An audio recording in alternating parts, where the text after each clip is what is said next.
But the question of whether that's a dream or whether it's real is the one I've been asked the most about any of the films I've made. It all really started from just an interest in dreams. I wrote exactly what I had access to. I got to page 80 and I was stuck for about 10 years or so. I'm going to write things that I literally don't know how to film. I have no idea how to film them, and then we'll figure it out.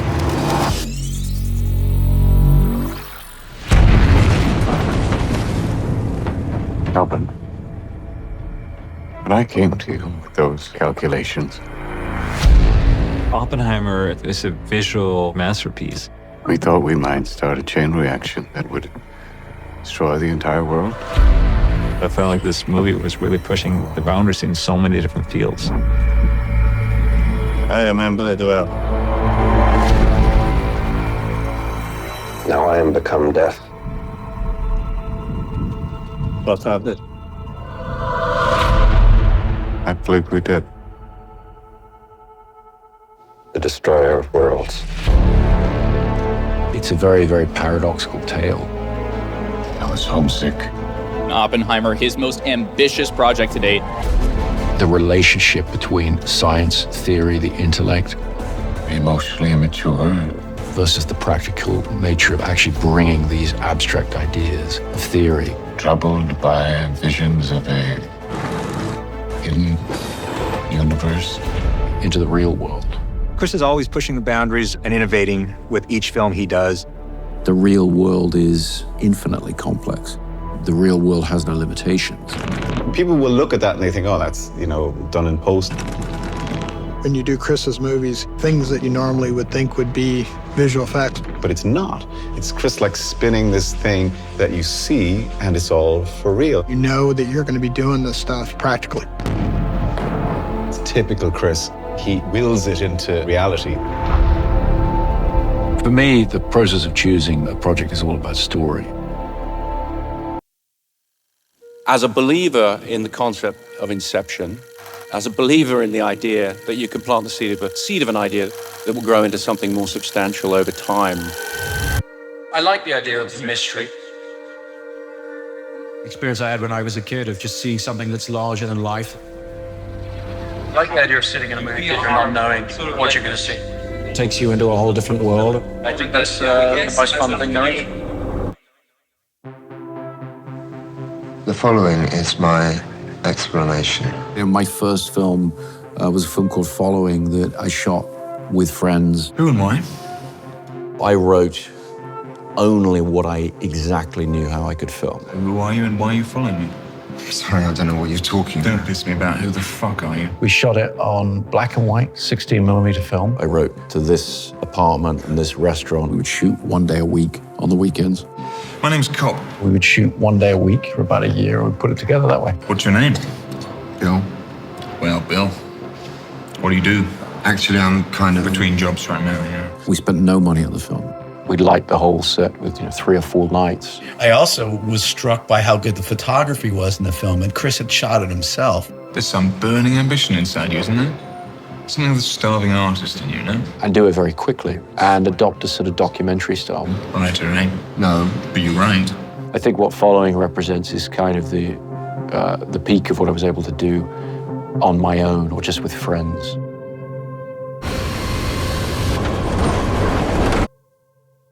You want to crash a plane? But not from the air. No, it's so dramatic. Every film, you're trying to challenge yourself. You're not telling the truth. She dies. Yeah, we got a 747 and we're crashing into a building. Audiences have never seen anything like this before. Tell me or I'll shoot her again. Leave her alone! Writing the plane crash, I knew I wanted to try and do it in some ways in camera. I don't have time to negotiate. Listen to me. That's how we're achieving the 747 crashing into a building. I can help you. 2. Go!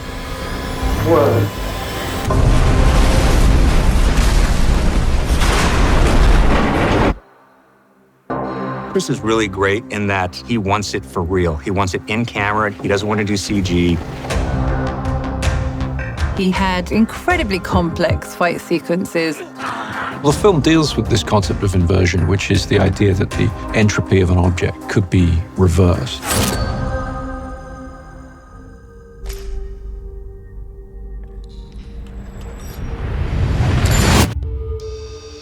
There's no question that Memento was by far the biggest leap I ever had to take.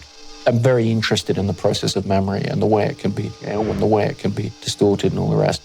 My brother told me the story verbally. So from the process of memory, before he'd finished writing it. I'm not a killer. He said, I'm working on this story and it's about... I'm just someone who wanted to make things right. This guy with this condition. You don't remember me. He can't make new memories. I'm sorry, I should have explained. I have this... You did explain, Lenny. He's looking for revenge. He's looking for the guy who killed his wife. Are you sure you want this? Have I told you what this man did? For me, the key was always to get people to ask the right questions at the end. Do I lie to myself to be happy? My wife deserves vengeance. My approach to doing that was to effectively tell the story backwards. But even if you get revenge, you're not going to remember it. It's just basically told as a series of flashbacks that go further and further back in time. You're not even going to know that it happened. I have to believe in a world outside my own mind. The backwards running narrative and the forwards running narrative, they actually meet at what is the end of the movie. You've gone from making a movie on weekends with your friends. I have to believe that when my eyes are closed, the world doesn't just disappear when you close your eyes, does it? To having name actors spending millions of dollars of somebody else's money. The world's still there. That's by far the biggest leap. Christopher Nolan for Memento. How has Memento, the success of Memento, changed your life and your career? Thank you very much. This is a tremendous honor. What has it meant for you? Christopher Nolan for Memento. I'm just trying to focus on the next film, which will start shooting in about 4 weeks. I wanted to tell a story with an intense subjectivity. Dunkirk is a survival story. Out from the hell that is Dunkirk. I think it's one of the great stories of human history, and it hasn't been addressed in modern films until now. Different perspectives of land, sea, and air. We really try to do as much in camera as possible.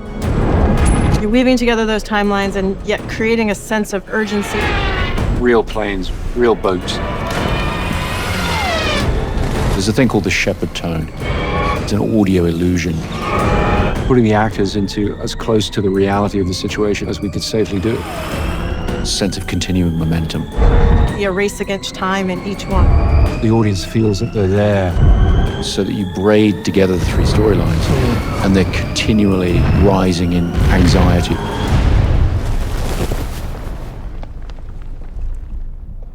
As a group of people, we can achieve so much more than we can individually. That was great. Let's bring you back in. From the director of Memento. Insomnia is a thriller which centers around a Los Angeles cop who goes to a small town in Alaska to help the local police with a murder investigation. It takes place in Alaska, and it's so far north that they have what's called white nights. Al Pacino, Robin Williams, Hilary Swank. Insomnia. Rated R. Why didn't you come forward with this information when she died? She swore me to secrecy. You're nervous about working with such big stars like Al Pacino and Robin Williams? I was certainly nervous going to meet Al for the first time. A body dumped on a pile of garbage? I was her friend. You weren't her friend. More than anything, just excited. I mean, I think I'm going to learn a lot. Age 6. She was 17. 17? She was attractive. See them approach their tasks from completely different directions. And it's when we put the camera right there in your space.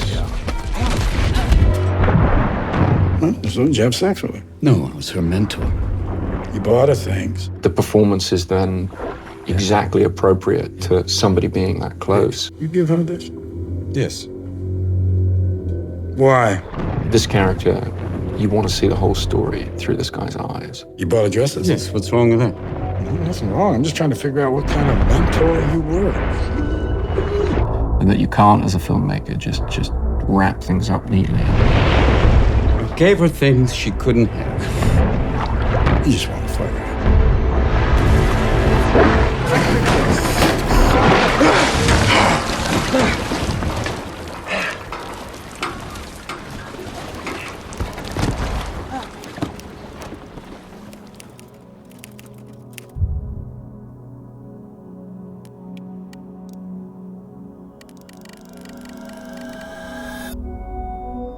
The initial impetus for the project had been to say, why not examine real possibilities?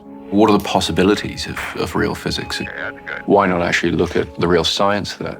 Because those possibilities they're quite extraordinary, beyond anything that you could just dream up as a screenwriter.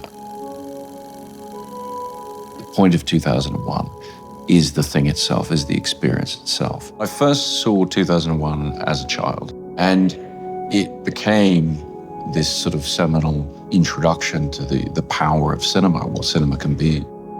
I feel that with every film I do, I want to be pushing the horizon. Pushing myself. Neither wormholes nor black holes have been depicted in any Hollywood movie in the way that they actually would appear. It's all black. Charles, do you read me? So we really tried to build on what's been done before, but add our own techniques to it. Interference. Losing control of the stick. The visual effects department under Paul Franklin and everybody at Double Negative took Kip's mathematical data. There are quite a few things in the film that have never been done before. The collaboration has produced visualization of things which nobody had ever managed to do before.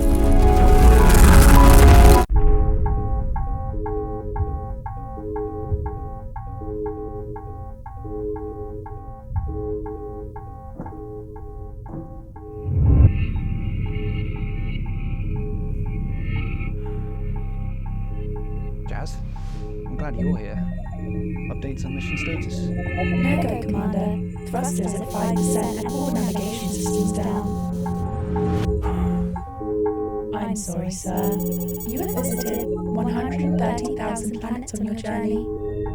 Loading 40,000 music tracks and 90,000 sound effects. Jazz, what's the Huh. This was... Kepler 452b. Mission Epidemic Sound was a success. You have collected tens of thousands of tracks for creators at home to use restriction-free. K29b, yeah, I had a good time there.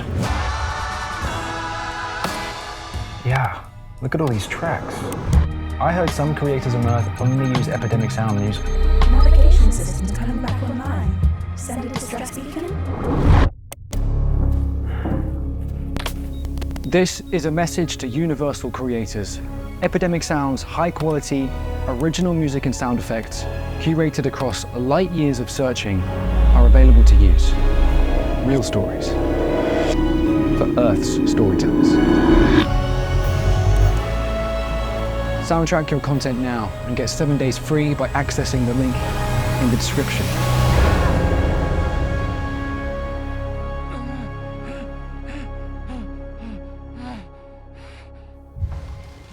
I need to fix this before I go.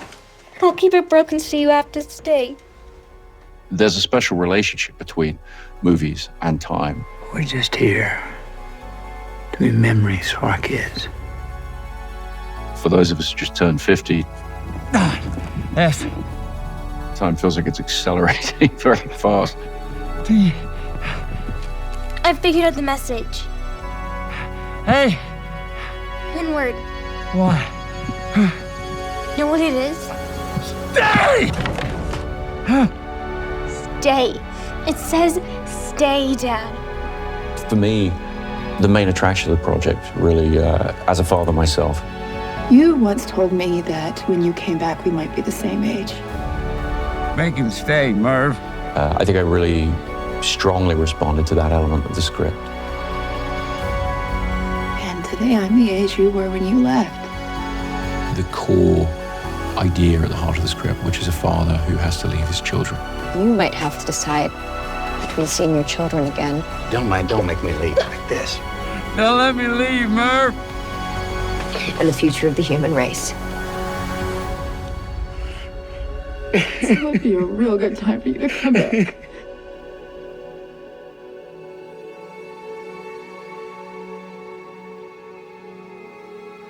It was you.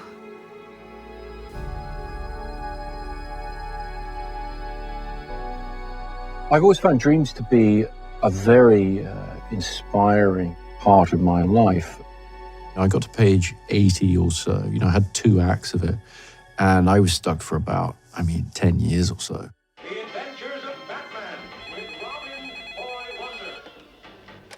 I heard that Warner Brothers was looking to reinvent the franchise. What did you feel was your obligation to the franchise? It's a great privilege to work with characters like that, but it comes with a big responsibility too. A vigilante is just a man lost in the scramble for his own gratification. Your first action film, Batman, huge movie, huge budget. You were intimidated going into Batman Begins? Oh yeah, very much. A little pressure, a little bit of nerves happening going in when you first started. A lot of the nature of the experience of making a big movie is confidence. But if you make yourself more than just a man. For me, the most important thing was the tone of the film. If you devote yourself to an ideal. The movie is about the origin story of how Bruce Wayne and why Bruce Wayne becomes Batman. Then you become something else entirely. The idea that we were going to tell this story in a realistic fashion. Witches. And that's a story that it's never been dealt with on screen. Legend, a story. And here we go. There's no going back. You've changed things. Forever. The Dark Knight Rises is certainly the biggest film that I've undertaken. Then why do you want to kill me? Shooting on real locations, you're able to get some of that scope and scale very naturally. Let's not stand on ceremony here, Mr. Wayne. I don't want to kill you.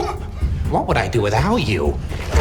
No, you complete me. Where are you?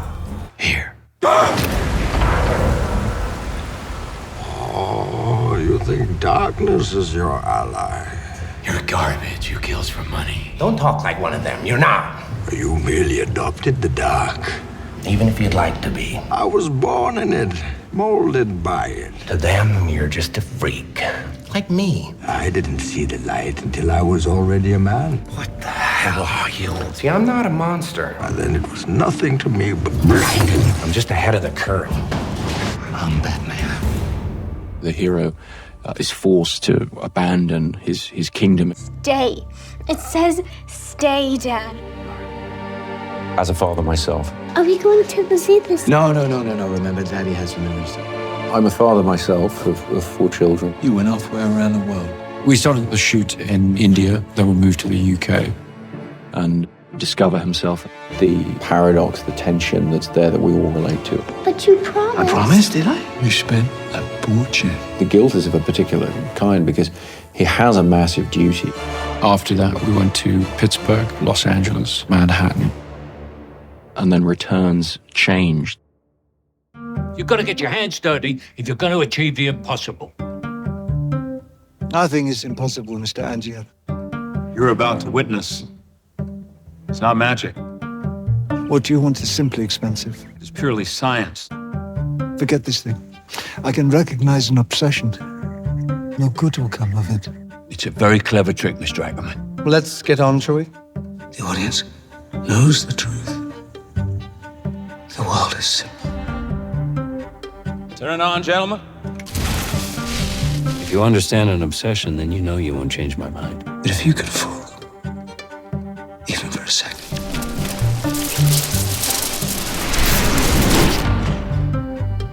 That's it, Cutter? He simply disappears? Then you can make them wonder. That's not a trick. But he has to come back. I grew up able to go to Leicester Square. I'd look at, these amazing images projected on huge screen. There has to be a prestige. Exactly. Then you got to see something very special. Pardon me. It's very rare to see real magic. It was incredibly important to me as a kid.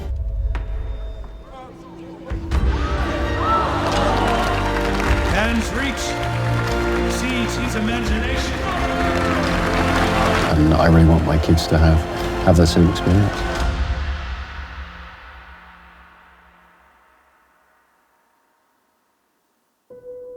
It seemed so simple till I started writing it. The longest I was stuck was on Inception. I got to page 80 or so. I had 2 acts of it, and I was stuck for about, 10 years or so. Yes, hello? Hi, Daddy. Hi, Dad. Hey, guys, hey. How are you? How you doing, huh? When are you coming home, Dad?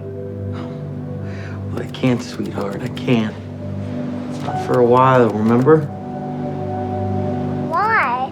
I told you I'm away because I'm working, right? We create and perceive our world simultaneously. You're waiting for a train. Oh, God damn it, don't do this! Inception, I remember, it was a film I'd worked on for many years. It's my son, James. He's digging for something, maybe a worm. How could I ever acquire enough detail to make them think that it's reality? That's Philippa. Inception is a script that took me a very long time to write. Train that will take you far away. James and Philippa! Well, dreams, they feel real while we're in them, right?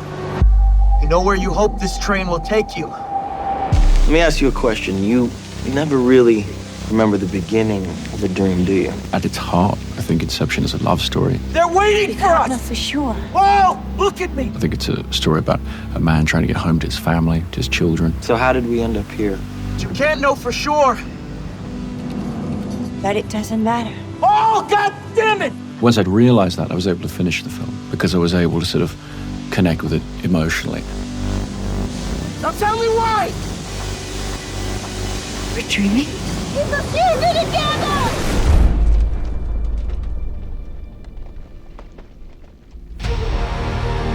You see any kind of a spiritual connection between all of your films? Well, I think with every film, if I've done my job right, you're left with interesting questions at the end of it. And so as filmmakers, we're always thinking about what are we leaving?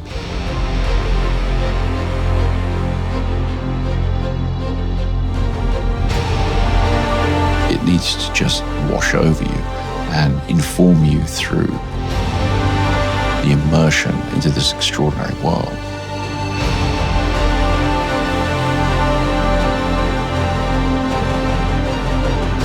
The audience gets to the end, and then you take about 5 minutes to decide, okay, what was all that? Your brain really looks at everything in a different way. I think it is primarily an emotional experience, something you feel. You mustn't be afraid to dream a little bigger, darling. And that's why endings are so important.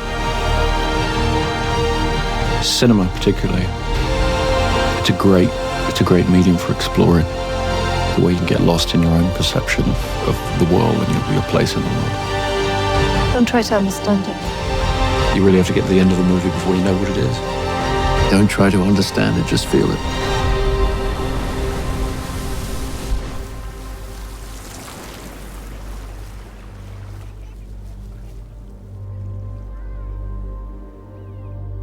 Leonardo DiCaprio's character, Cobb, the camera moves over to the spinning top.